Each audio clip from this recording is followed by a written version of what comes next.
আমি আপনাদেরকে ভালো করে বোঝাবার জন্য বলি, হেদায়েতের মালিক আল্লাহ। পয়গম্বর ডাক দিয়া বলেন, আসমা যদি চারটা কাজ করতে পারো, আল্লাহ তাআলা কিয়ামতের ময়দানে তোমাদেরকে বিনা হিসাবে হাসতে হাসতে জান্নাতের মালিক বানিয়ে দিবেন। এবার আসমা রাদিয়াল্লাহু তাআলা জিজ্ঞাসা করেন, পয়গম্বর কি কি এমন কাজ যেটা করলে আল্লাহ তাআলা আমাদেরকে কিয়ামতের ময়দানে হাসতে হাসতে জান্নাতের মালিক বানিয়ে দিবে?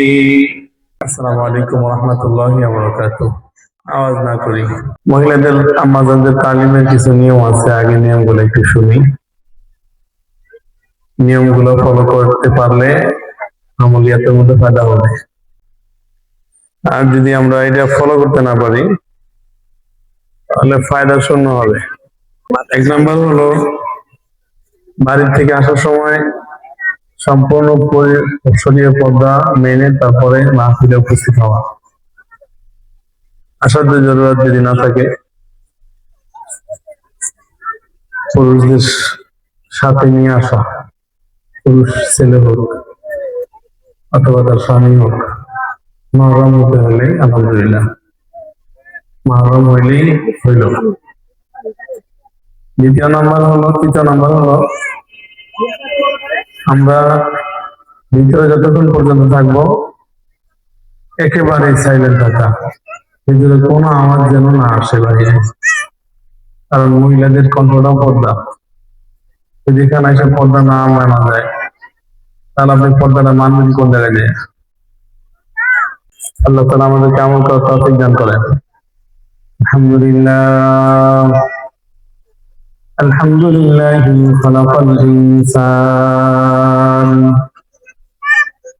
ওয়ান নাজমা ওয়াশ শাজারা ইয়াসজুদান ওয়া ফাদ্দালা জামানান আলা জামান كما فضل مكانا على مكان وإنسانا على إنسان ونشهد أن لا إله إلا الله وحده لا شريك له لا جد له ولا ند له ولا مثل له ونشهد أن سيدنا وسندنا وحبيبنا وطبيب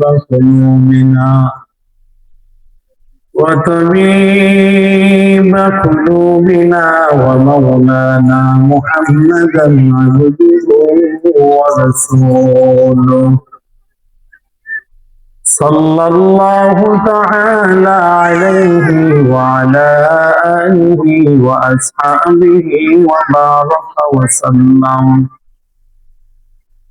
وبارك وسلم تسليما كثيرا كثيرا.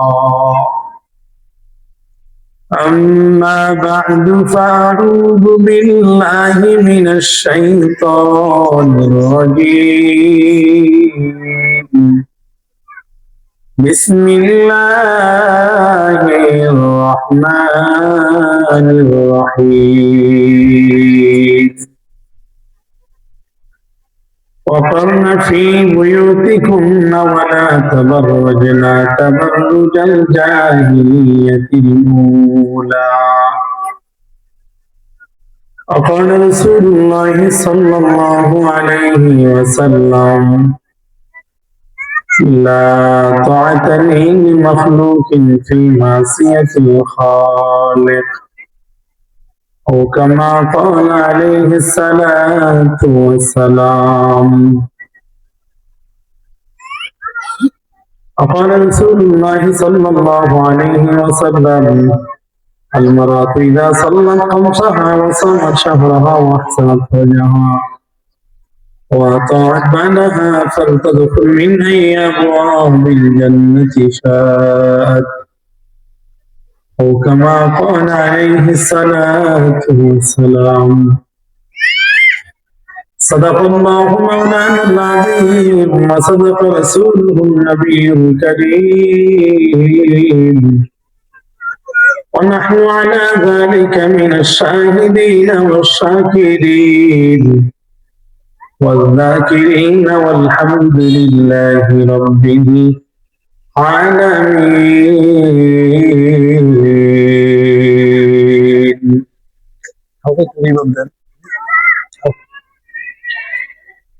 اللهم صل على محمد وعلى آل محمد كما صليت على إبراهيم وعلى آل إبراهيم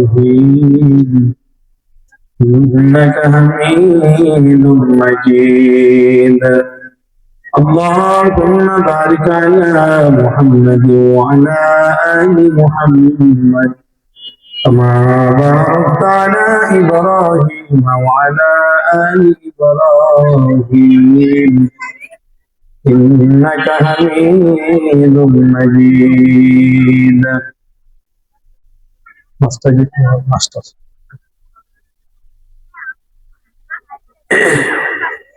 আলহামদুলিল্লাহ, খাদিজা রাদিয়াল্লাহু তাআলা আনহা বালিকা মাদ্রাসার উদ্যোগে বার্ষিক ওয়াজ মাহফিলের সম্মানিত সভাপতি ও আজকের মহিলা মাহফিলের প্রধান অতিথি ও বিশেষ অতিথিবৃন্দ, মাআযুল মুকাররম উলামা ইকরাম, পর্দার শ্রদ্ধেয় সম্মানিত মা ও বোনেরা, আলহামদুলিল্লাহ, আল্লাহ রাব্বুল আলামিনের লাখ কোটি শুকর ও সুজুদ আল্লাহ রাব্বুল আলামিন দুনিয়ার বিভিন্ন জামলা থেকে হেফাজত করে আল্লাহ তাআলা এই দান মজলিসে জান্নাতের বাগানে আসার এবং বসার তৌফিক দান করছেন। এর জন্য সকলে শুকরিয়া আদায় করি আলহামদুলিল্লাহ। লাখ কোটি দরুদ সালাম বিশ্ব মানবতার কান্ডারি মুক্তির দিশারি সাইয়্যিদ সাকারাইন ইমামুল মুরসালিন রাহমাতুল লিল আলামিন মাকায়ে নামদার মদিনা কা তাজদার জনাব হযরত মুহাম্মদ রাসূলুল্লাহ সাল্লাল্লাহু আলাইহি ওয়াসাল্লামের উপর আল্লাহ তাআলা কিছু সংক্ষেপ কথা বলবো এবং শুনবার জন্য আল্লাহ তাআলা আপনাকে আমাকে সবাইকে সেই শক্তি ও সাহস দান করেন। আল্লাহ তাআলা পবিত্র কোরআনুল কারীমের মধ্যে বলেন, ওয়াকারনা ফী বুয়ুতিকুন্না ওয়া লা তাবাররাজনা তাবাররুজাল জাহিলিয়াতিল উলা। আল্লাহ তাআলা দুনিয়া নারীদেরকে উদ্দেশ্য করে বলেন, হে দুনিয়া নারীরা, যখন তোমরা রাস্তার মধ্যে দিয়ে হাঁটবা, রাস্তার মধ্যে দিয়ে চলাচল করবা, তখন তোমরা ভদ্র মহিলার মতো চলাচল করবা। জাহিলিয়াতের যুগের বড় বড় নারীদের মতো তোমরা চলাফেরা করবা না, বরং নবী আলাইহিস সালাতু ওয়াস সালামের স্ত্রীদের মতো তোমরা চলাচল করবা।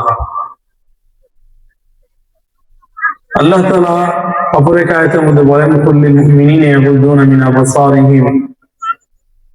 আল্লাহ তাআলা দুনিয়ার পুরুষদেরকে উদ্দেশ্য করে বলেন, হে দুনিয়ার পুরুষ, যখন তোমরা রাস্তার মধ্যে দিয়ে হাঁটবা, তখন তোমরা নজরকে নিচের দিকে দিয়ে হাঁটবা। এটা তোমাদের জন্য পবিত্রতার বিধান। আল্লাহ তাআলা দুনিয়ার নারীদেরকে উদ্দেশ্য করে বলেন, কুল্লিল মুমিনাত, হে দুনিয়ার নারীরা, যখন তোমরাও রাস্তার মধ্যে দিয়ে হাঁটবা, তখন তোমরাও নজরকে নিচের দিকে দিয়ে হাঁটবা। এটা তোমাদের জন্য পবিত্রতার বিধান।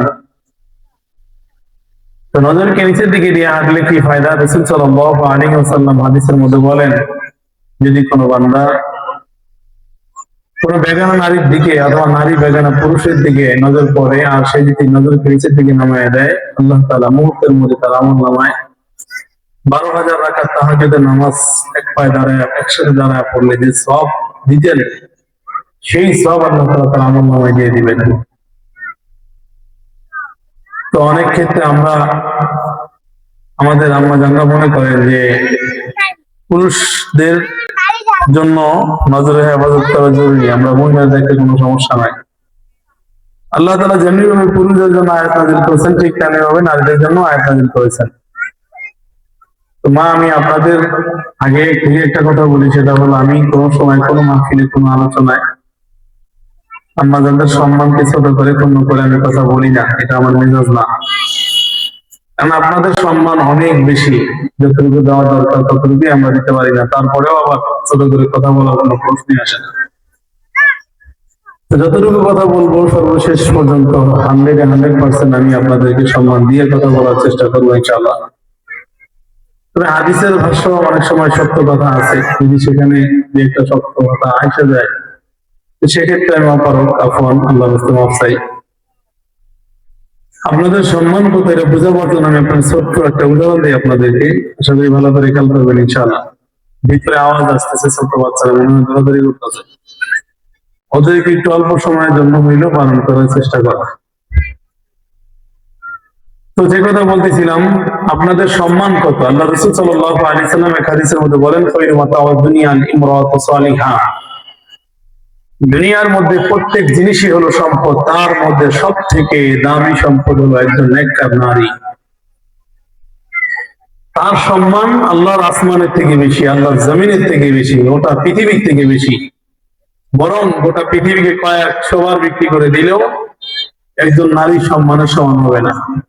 কারণ হাদিসের মধ্যে রাসূল বলেন, খায়রু মাতাউদ দুনিয়া, সমস্ত দুনিয়ার সম্মানের থেকে একজন নারীর সম্মান আল্লাহর কাছে কোটি কোটি গুণ বেশি।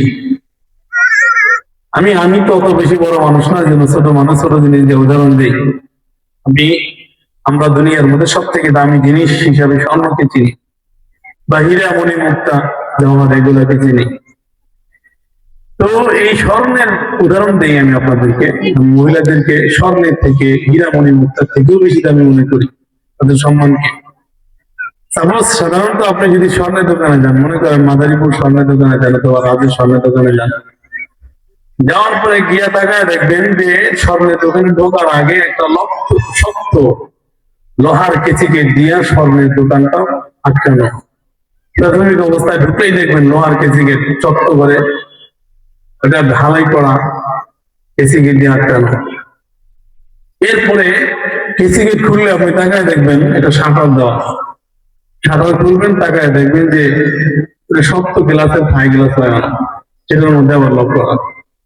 এরপরে আরো ভিতরে ঢুকবেন, তাকায় দেখবেন যে শক্ত লোহার সিন্দুক, যে লোহার সিন্দুকটা মিনিমাম 8-10-20 জন লড়াইতে পারে না জায়গা থেকে।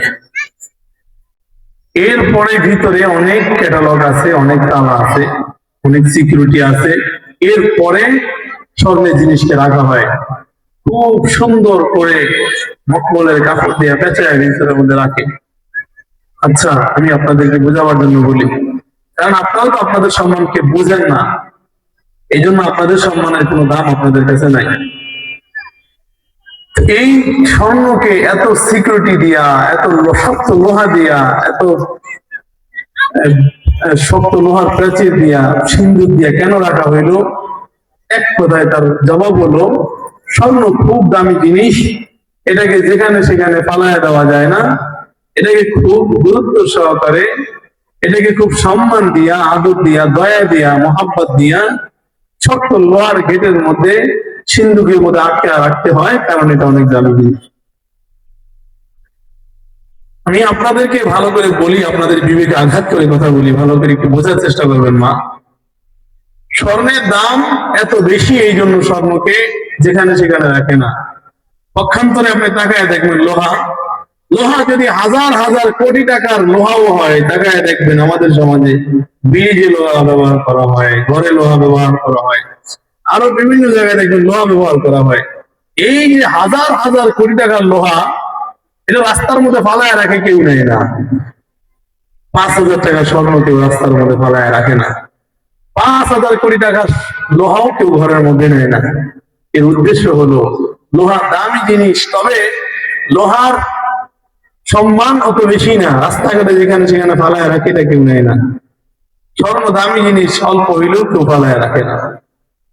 আল্লাহ রাসূল সাল্লাল্লাহু আলাইহি সাল্লাম আপনাদের সম্মানের ব্যাপারে বলেছেন, খায়রু মাতাউ দুনিয়া লিমরাতু সালিহা, দুনিয়ার মধ্যে প্রত্যেক জিনিসই হলো সম্পদ, তার মধ্যে একজন নেককারিনী নারীর দাম, একজন মায়ের দাম, একজন বোনের দাম আল্লাহর কাছে কোটি কোটি কোটি গুণ বেশি।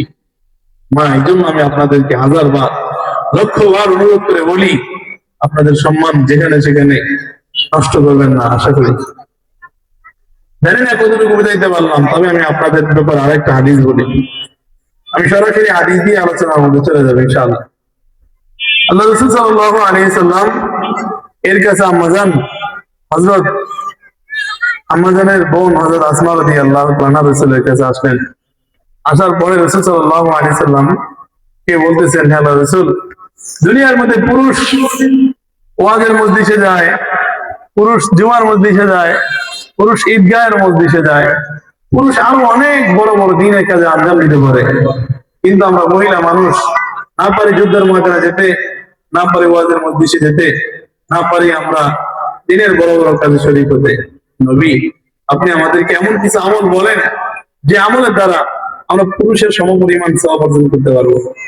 আল্লাহ রাসূল সাল্লাল্লাহু আলাইহি সাল্লাম আসমার এই কথাটা শুনে আশ্চর্যজনিত হয়ে সাহাবায়ে কেরামকে পাল্টা প্রশ্ন করলেন, সাহাবায়ে কেরাম, আপনারা কি কোনোদিন চিন্তা করছেন মহিলা মানুষ এত সুন্দর চমৎকার প্রশ্ন করতে পারে? তখন রাসূল সাল্লাল্লাহু আলাইহি সাল্লামের জবাবে সাহাবায়ে কেরাম বলেন, ইয়া রাসূল, আমরা তো চিন্তা করি নাই যে মহিলা মানুষ এত সুন্দর প্রশ্ন করতে পারবে। তখন আল্লাহ রাসূল সাল্লাল্লাহু আলাইহি সাল্লাম ডাক দিয়ে বলেন, আসমা, ভালো করে শোনো, দুনিয়ার মধ্যে পুরুষ যে পরিমাণ সওয়াব অর্জন করবে, আল্লাহ তাআলা নারীকে ঘরের মধ্যে বৈশা সে পরিমাণ সওয়াব অর্জন করার রাস্তা আল্লাহ তাআলা তোমাদেরকে জানিয়ে দিয়েছেন, আমি বলে দিতেছি তোমাদেরকে। তখন রাসূল সাল্লাল্লাহু আলাইহি ওয়াসাল্লাম একটা হাদিস বর্ণনা করছেন, আল মারআতু ইযা সাল্লাত খামসাহা ওয়া সামাত শাহরাহা ওয়া আহসানাত ফারজাহা ওয়া আতাআত বালাহা ফালতাদখুল মিন আইয়ি আবওয়াবিল জান্নাতি শাআত। পয়গম্বর বলেন, আসমা, ভালো করে শুনে নাও, তোমরা যদি মহিলা মানুষ ঘরের মধ্যে বসে চারটা কাজ করতে পারো, আল্লাহ তাআলা কিয়ামতের ময়দানে তোমাদেরকে হাসতে হাসতে জান্নাতের মালিক বানিয়ে দিবেন। আমি আপনাদেরকে ভালো করে বোঝাবার জন্য বলি, হেদায়েতের মালিক আল্লাহ। পয়গম্বর ডাক দিয়া বলেন, আসমা, যদি চারটা কাজ করতে পারো, আল্লাহ তাআলা কিয়ামতের ময়দানে তোমাদেরকে বিনা হিসাবে হাসতে হাসতে জান্নাতের মালিক বানিয়ে দিবেন। এবার আসমা রাদিয়াল্লাহু তাআলা জিজ্ঞাসা করেন, পয়গম্বর, কি কি এমন কাজ যেটা করলে আল্লাহ তাআলা আমাদেরকে কিয়ামতের ময়দানে হাসতে হাসতে জান্নাতের মালিক বানিয়ে দিবে? নবী বলেন, আল মারআতু ইযা সাল্লাত খামসাহা, আসমা, পাঁচ ওয়াক্ত নামাজ পড়বা, জীবনে কোনোদিন পাঁচ ওয়াক্ত নামাজ বাদ দিবা না। হে মা, আমি আপনাদেরকে বুঝাবার জন্য বলি, হেদায়েতের মালিক আমার আল্লাহ। আজকে তাকায় দেখবেন অনেক আম্মা জান ঠিক মতো নামাজ পড়ে না, পড়তেও চায় না। আল্লাহর পয়গম্বর বিশ্বনবী মুহাম্মদুর রাসূলুল্লাহ সাল্লাল্লাহু আলাইহি ওয়াসাল্লাম হাদিসের মধ্যে বলেন, আউয়ালু মা ইউহাসাবু বিল আবদি ইয়াওমাল কিয়ামাতি সালাত। কিয়ামতের ময়দানে সর্বপ্রথম নামাজের হিসাব নেওয়া হবে। আল্লাহর পয়গম্বর বিশ্বনবী মুহাম্মদুর রাসূলুল্লাহ সাল্লাল্লাহু আলাইহি ওয়াসাল্লাম রাজিয়া বলেন, আসমা, কিয়ামতের ময়দানে আউয়ালু মা ইউহাসাবু বিল আবদি ইয়াওমাল কিয়ামাতি সালাত, নামাজের হিসাব আল্লাহ আগে নিবেন। এই জন্য আসমা, নামাজ পড়বা, জীবনে কোনোদিন নামাজ ছাড়বা না। মিফতাহুল জান্নাতি সালাত, নামাজ বেহেশতের চাবি আসমা, নামাজ ছাড়া জান্নাতে যাওয়া যাবে না।